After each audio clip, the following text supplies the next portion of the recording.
starts now. A historic moment in the White House. President-elect Trump called the meeting an honor. President Obama described it as an excellent conversation.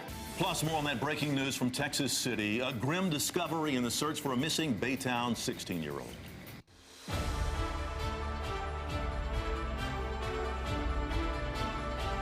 While many are excited and optimistic about President-elect Trump, for undocumented immigrants, there is great concern. I'm Reka Mutteraj. And I'm Greg Hurst. 700,000 undocumented immigrants were granted relief from deportation under President Obama's 2012 executive order.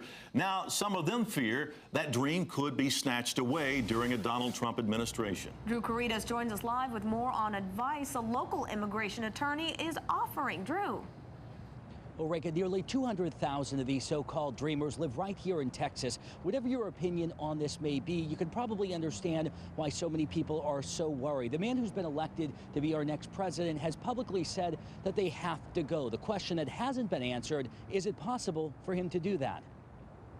You don't know what's coming. They were brought here as children, and in some cases, the only memories they have of their home countries are from pictures. You know, I'm here. It wasn't my choice to come here. My parents brought me. I didn't choose to come, you know. This is the only life these young men and women say they know, and they've lived most of it in the shadows. But a 2012 executive order signed by President Obama brought hope for these undocumented immigrants. I didn't apply the first time because I was actually scared.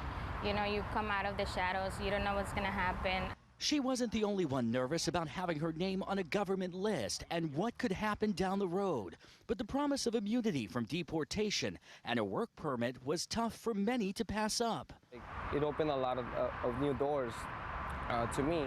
And then it's like at the end, now that I'm able to further my education, I'm going to be able to practice my career. Because for so many years we've lived under the shadows, we've lived scared, we lived afraid. But now, paper, as crazy as it sounds, the paper has given us some type of hope. The threat of that being wiped away has translated into hundreds upon hundreds of frantic calls for immigration attorney Raid Gonzalez. And calls and people coming really concerned, what's going to happen to me, what's going to happen to my parents, are they going to come after them, are they going to come to the school to get me? Gonzalez has been trying to console concerned callers, reminding them that the president does not have absolute control and that things take time.